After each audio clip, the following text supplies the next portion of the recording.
আমার নাম কাইফা। আমার স্বামী আমাকে বিয়ে করার আগে আরও একটি বিয়ে করেছিল।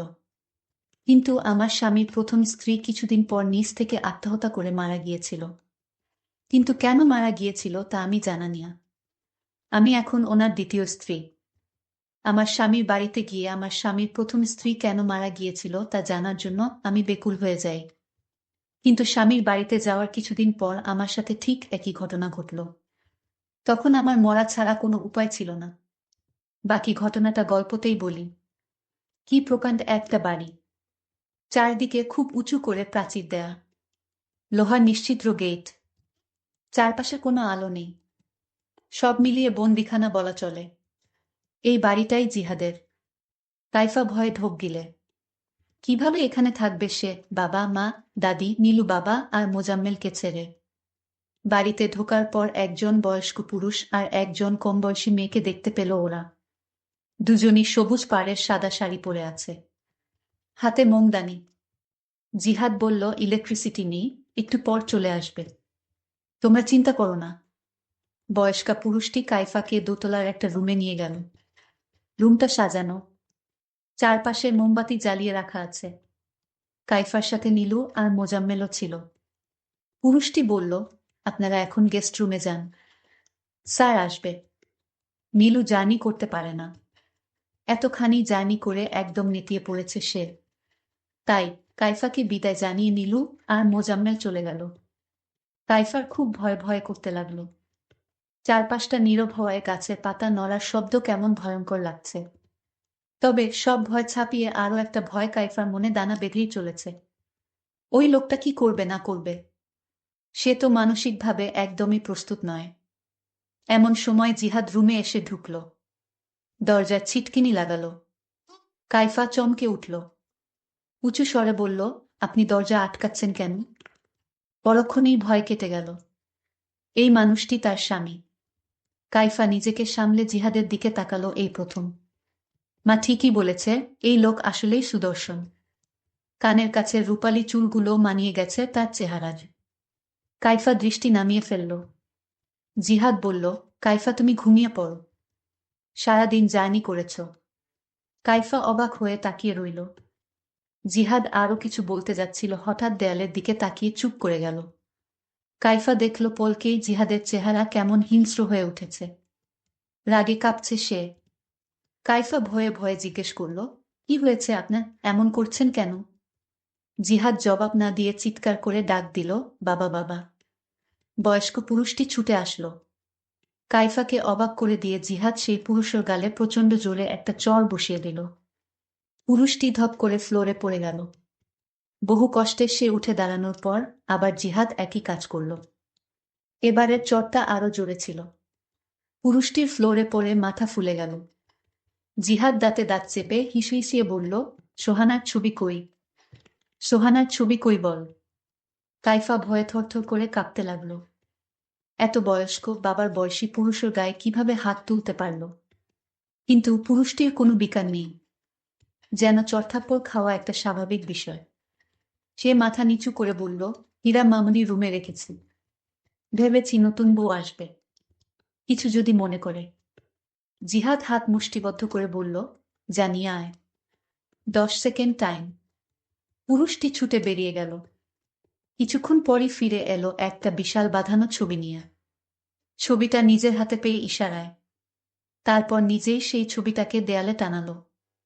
ছবিতে একটা মেয়ে লাল বেনারসি পরে তাকিয়ে আছে, যেন কাইফার দিকেই। জিহাদ ছবিটায় খানিকক্ষণ হাত বুলিয়ে দিল। তারপর কাইফার দিকে তাকিয়ে বলল, এ আমার প্রথম স্ত্রী সোহানা, আমার প্রথম ভালোবাসা। ওকে না দেখলে আমার অস্থির লাগে। কিন্তু ও তো আর এই দুনিয়ার নেই, তাই ওর ছবিটা আমার শোবার ঘরে থাকে। এতে তোমার আপত্তি আছে? কাইফা ভয়ে ভয়ে বলল, না। বেশ, তাহলে ঘুমিয়ে পড়ো। কাইফা বিছানায় শোয়া মাত্র বুঝল যে সে কতটা ক্লান্ত। মানসিকভাবে সে প্রচণ্ড দুর্বল হয়ে পড়েছে। সকালে ঘুম ভাঙার পর জিহাদকে সে ঘরে দেখতে পেল না। ঘড়িতে দেখল 7টা বাজে। ইস, এত দেরি হয়ে গেছে। খাট থেকে নামার সময় জিহাদ ঘরে ঢুকল। ভ্রু কুঁচকে বলল, তুমি এখনো সাজগোজ করনি কেন? নতুন বউকে এমন বিধবা বিধবা লাগলে কেমন করে হবে? আলমারি থেকে একটা লাল শাড়ি বের করে পরো। আর টেবিলে দেখো মালা আছে, মালাটা পরে নিও। কথাগুলো আদেশের ভঙ্গিতে বলে জিহাদ চলে গেল। কাইফা চোখের পানি মুছল। জিহাদের কথা মতো সেজে নিচে গিয়ে সে অবাক। নীলু আর মোজাম্মেল খাবার টেবিলে বসে আছে জিহাদের সাথে। কাইফাকে দেখে ওদের হাসি আরো বেড়ে গেল। কাইফা এসে একটা চেয়ারে বসল। জিহাদ উঠে চলে গেল কিচেনে। মোজাম্মেল বলল, জানো দুলাভাই আমাদের জিজ্ঞেস করে জেনেছে তোমার প্রিয় খাবার কি, তারপর নিজেই রান্না করেছে। এখনো করছে। কাইফা কি বলবে বুঝতে পারল না, বলল, কি বলছিস? নীলু বলল, বুড়া ভূতে সেই প্রেম যাচ্ছে কাইফাকে পেয়ে। মালা বানায়া নিজ হাতে আবার কাইফাকে পরিয়ে দিচ্ছে। মোজাম্মেল বলল, উফ আপু, তোমার বেশি মুখ চলে। বুড়ো বুড়ো করো না তো, ছোটাপুর কষ্ট হবে। বলেই ওরা হাসতে লাগলো। বাবা থামিয়ে নীলু বলল, যতটা খারাপ প্রথমে ভেবেছিলাম উনি আসলে ততটা খারাপ না রে। কাইফা শুকনো মুখে তাকিয়ে রইল। লোকটাকে তো কাল রাতে খুব খারাপ মনে হয়েছিল। সে কি আসলে ভালো নাকি কাইফা কিছুই বুঝতে পারল না। কাইফা অনেকবার ভেবেছিল নীলুকে গত রাতের ঘটনা খুলে বলবে, কিন্তু তাকে তো একা পাওয়াই যাচ্ছিল না। সারাক্ষণ সে আর মোজাম্মেল জিহাদের সাথেই আড্ডা দিচ্ছিল। কি বাবা খুশি সবাই, কি দরকার আবার সবার মন নষ্ট করার। কাইফা তাই চুপ করেই রইল। কিছুক্ষণ পর নীলু আর মোজাম্মেল চলে যাবে। নীলু আমার ছোট বোন, আর মোজাম্মেল হলো আমার ছোট ভাই। তারা বলল আজ চলে যাবে। মোজাম্মেলের কলেজ খোলা।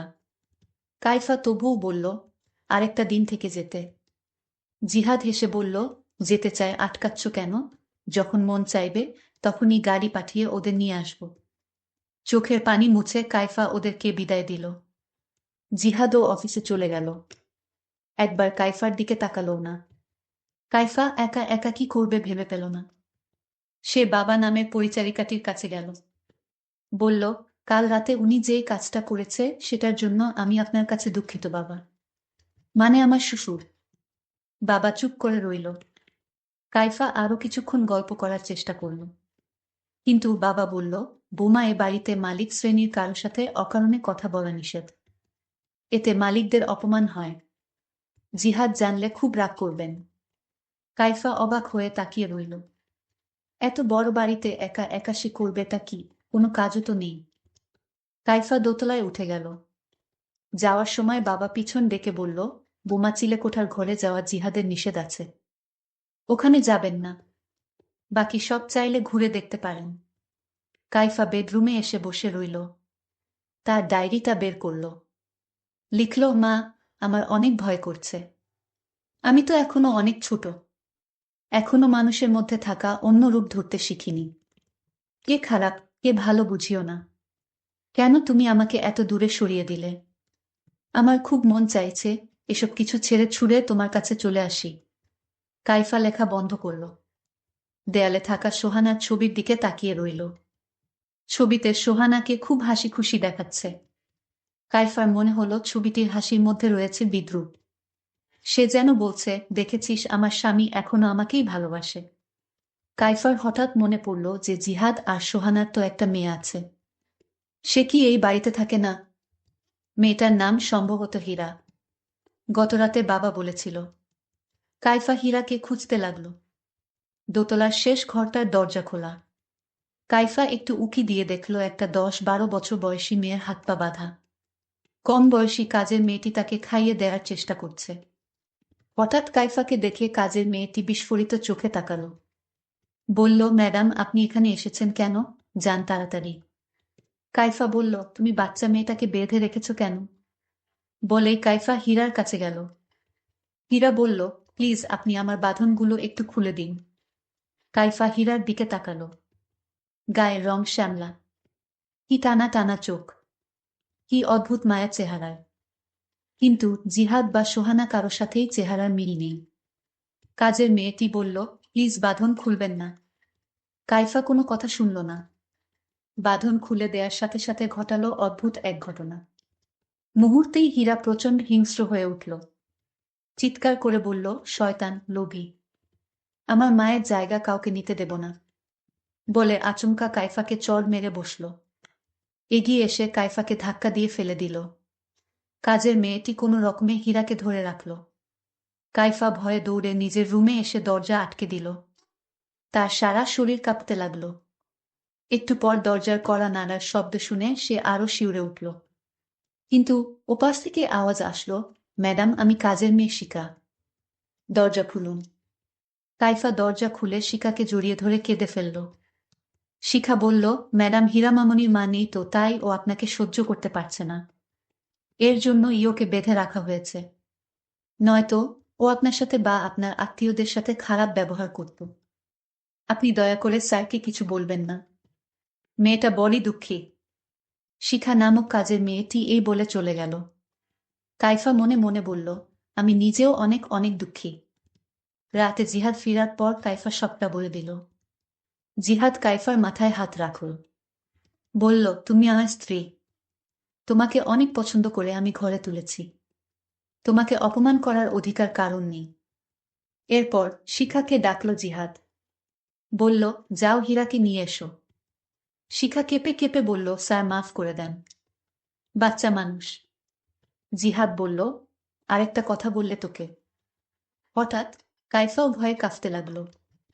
বিচার দেয়াটা আসলেই উচিত হয়নি। শিখা হীরাকে নিয়ে রুমের দরজার কাছে দাঁড়ালো। জিহাদ ঝাঁঝালো কণ্ঠে জিজ্ঞেস করল, তুমি তোমার মায়ের গায়ে হাত তুলেছ, তোমাকে আমি ক্ষমা করব না হীরা। হীরা তার চেয়েও বেশি ঝাঁঝালো কণ্ঠে বলল, 2 দিন পর পর আপনি একটা করে রক্ষিতা ধরে নিয়ে এসে বলবেন এটা আমার মা, আর আপনি কি ভেবেছেন আপনাকে আমি ক্ষমা করব? জিহাদ দাঁতে দাঁত চেপে বলল, এই মেয়েকে 6 দিন কিছু খেতে দিবে না। শিখা কেঁদে ফেলল, বলল, স্যার, ও এমনিতেই 2 দিন ধরে কিছু খাচ্ছে না, প্লিজ স্যার। জিহাদ বলল, 6 দিন এর আগে এ বাড়ির কোনো খাবার যদি ওকে দিয়েছিস তাহলে তো জানিস আমার কথা অমান্য করলে কি হয়। শিখা হীরাকে নিয়ে চলে গেল।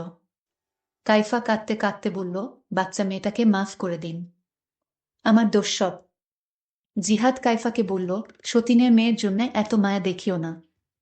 ওর ধারে কাছেও যদি তুমি গেছো তাহলে আমার থেকে খারাপ আর কেউ হবে না। কাইফা বলল, আপনি বলেছিলেন আমাকে সহজ হতে সময় দিবেন, তাহলে এখন কেন? জিহাদ বলল, অনেক সময় তোমাকে দিয়েছি। পুরো বাসর রাত আমি পাশের রুমে ছিলাম। হা হা হা করে হাসতে লাগল। যথেষ্ট সময় দিয়েছি। কাইফা ভয়ে ফ্যাকাশে হয়ে গেল। জিহাদ বাতি নিভিয়ে বেশ কয়েকটা মোমবাতি জ্বালালো। সোহানার ছবির কাছে নিয়েও কয়েকটা মোমবাতি রাখল। বলল, দেখো সোহানা, তোমাকে ছাড়াও আমি চলতে পারি। বলেই কিছুক্ষণ হাসল। কাইফা ভয়ে ভয়ে তাকিয়ে রইল। এরপর জিহাদ বাবার মধ্যেই গা কাঁপিয়ে কেঁদে উঠল। কাঁদতে কাঁদতে রুম থেকে সোহানার ছবি নিয়ে বেরিয়ে গেল। কাইফা কি করবে বুঝতে পারল না। জিহাদের গলা শোনা যাচ্ছে, রাগ করে না সোহানা, কোনো রাগ না। কাইফা ভালো করেই বুঝতে পারছে এর মাথায় সমস্যা আছে। সে খুব বড় বিপদে ফেঁসে গেছে। এখান থেকে পালাতেই হবে। তারপর আমি যখন পালানোর জন্য তৈরি হলাম, তখন আমার শ্বশুর আব্বা আমাকে বলল, বোমা, তুমি এভাবে পালিয়ে যেও না। জিহাদকে যদি তোমার ভয় লাগে তাহলে তুমি আমার রুমে থাকো, তাও তুমি পালিয়ে যেও না। শ্বশুরেরও কথা আমি কিছুতেই ফেলতে পারিনি। আর তাই শ্বশুরকে বললাম, আপনার ছেলের মাথায় কি কোনো সমস্যা আছে? শ্বশুর বলল, না, সমস্যা নেই, তবে তার প্রথম স্ত্রী মারা যাওয়ার পর থেকে মাঝে মাঝে এরকম হয়ে যায়। শ্বশুর অনয় বিনয় করে বলল, মা, তোমার যদি ভয় করে তাহলে তুমি আমার রুমে থাকো। একদিন পার হয়ে গেলেই দেখবে জিহাদ আগের মতো হয়ে গেছে। তোমার সাথে ভালো আচরণ করবে, তাকে ভালো হতে একটু সময় লাগবে। তোমার যত্ন পেলে সে তাড়াতাড়ি সুস্থ হয়ে উঠবে। তবে আমি মনে মনে চিন্তায় পড়ে গেলাম, সুর তার রুমে থাকতে কেন বলল? এর মধ্যেও কি রহস্য আছে? আরও তো অনেক রুম পড়ে আছে, ওই রুমে থাকার কথা না বলে শ্বশুর তার নিজের রুমে থাকার জন্য কেন বলল? ঠিক আছে, দেখি কি হয়। আমি শ্বশুরের রুমে আমার স্বামীর ভয়ে শুয়ে পড়লাম। আমার শ্বশুর নিচে পাটি বিছিয়ে শুয়ে পড়ল, আর আমি কাঠে শুয়ে পড়লাম। কিন্তু আমার চোখে কিছুতেই ঘুম আসতেছিল না। আমি ঘুমানোর চেষ্টা করলাম। হঠাৎ স্বামীর ডাক শুনতে পেলাম। স্বামী আমার নাম ধরে ডাকতে লাগলো, কাইফা, এই কাইফা, তুমি কোথায়? শুনছো না তোমায় আমি ডাকছি? কাইফা তার স্বামীর কথাগুলো শুনতে পেল। কিন্তু কোনো উত্তর দিল না। তারপর আমার স্বামী নিশ্চুপ হয়ে ঘুমিয়ে গেছে মনে হয়। আমার শ্বশুর ভেবেছিল আমি ঘুমিয়ে গেছি, তাই শ্বশুর ধীরে ধীরে পাটি থেকে উঠল। আমি লক্ষ্য করছিলাম সুর আব্বা কি করে। তখন শ্বশুর আব্বা দেখলাম আমাকে একটা ডাক দিল, বুমা। যখন আমার কোনো সাড়া পেল না, আবার ডাক দিল। যখন কোনো সাড়া পেল না, তখন চুকেশ থেকে একটা সাদা রুমাল বের করল, আর সেই রুমালে কি যেন মিশ্রিত করল। তারপর আমার মুখের উপর ছুঁড়ে মারল। আমি তখন সাথে সাথে জ্ঞান হারিয়ে ফেলি। তারপর সকাল হলো, আমার যখন জ্ঞান ফিরল, আমি বুঝতে পারছি আমার সাথে কি হয়েছিল। আমার কাছে ব্যাপারটা অদ্ভুত মনে হলো। কেন আমার সাথে এমনটা হলো? আমি কি দোষ করেছি এই পরিবারে? আমি তো একটা গরিব ঘরের মেয়ে, কেন আমাকে সুর এবং আমার স্বামী আমার সাথে এরকম আচরণ করবে? আমি কি দোষ করেছি? আল্লাহর কাছে বারবার ভিক্ষা চাইছিলাম, আল্লাহ, এ পরিবার থেকে আমাকে বাঁচাও। আমি যখন রুম থেকে বের হচ্ছিলাম, তখন কাজের মেয়েটি আমাকে বলল, ম্যাডাম, আপনি কই ছিলেন? আপনার স্বামী আপনাকে খুঁজছিল। আমি কাজের মেয়েটির সাথে আজ ঘটে যাওয়া ঘটনাটা শেয়ার করলাম। কাজের মেয়েটি তখন কেঁদে কেঁদে বলতে লাগলো, আমার মা আছে, বাবা নেই, কিন্তু আমার মায়ের চিকিৎসা এবং পরিবারের খরচের জন্য এ বাড়িতে বুয়ার কাজ করি। রান্না থেকে শুরু করে সাহেবের মেয়েকে দেখাশোনা সবকিছু আমার করতে হয়। আচ্ছা, তোমাকে একটা প্রশ্ন করি। কাজের মেয়েটি বলল, কি বলবেন বলেন ম্যাডাম। আমি তখন কাজের মেয়েটিকে জিজ্ঞেস করেছিলাম, তুমি তো এ বাড়িতে অনেকদিন যাবত আছো। আচ্ছা, জিহাদের প্রথম স্ত্রী কিভাবে মারা গিয়েছিল? কাজের মেয়েটি বলল, ম্যাডাম, এ কথা যদি জিহাদ বা তার বাবা জানতে পারে, তাহলে আমাকে জানে মেরে ফেলবে। আমি বললাম, কিছুই জানবে না কেউ, তুমি নির্ভয়ে আমাকে বলো। তখন কাজের মেয়েটি যা বলেছিল তা শুনে মনে হলো আমার দম বন্ধ হয়ে আসছে। কাজের মেয়েটি বলল, জিহাদ স্যারের প্রথম স্ত্রী সোহানা নিজ ইচ্ছায় দুনিয়া থেকে চলে গিয়েছিল। আমি তাকে প্রশ্ন করলাম, কেন, তার সাথে এমন কি হয়েছিল যে সোহানা নিজ ইচ্ছায় ওপারে চলে গেল? কাজের মেয়েটি বলল, সব কারণ জিহাদের বাবা মানে সোহানার শ্বশুর। সোহানার শ্বশুর সোহানার সাথে অদ্ভুত আচরণ করত। একদিন সোহানার সাথে এমন ঘটনা ঘটিয়েছিল যেটা কোনো বুমার পক্ষে মেনে নেওয়া সম্ভব ছিল না। তাই সোহানার পক্ষেও মেনে নেওয়া সম্ভব হয়নি। সোহানা ম্যাডামকে জিহাদ স্যার খুব ভালোবাসত, আজ সোহানাকে হারিয়ে জিহাদ স্যার পাগলের মতো হয়ে গিয়েছে। আর প্রথম যেদিন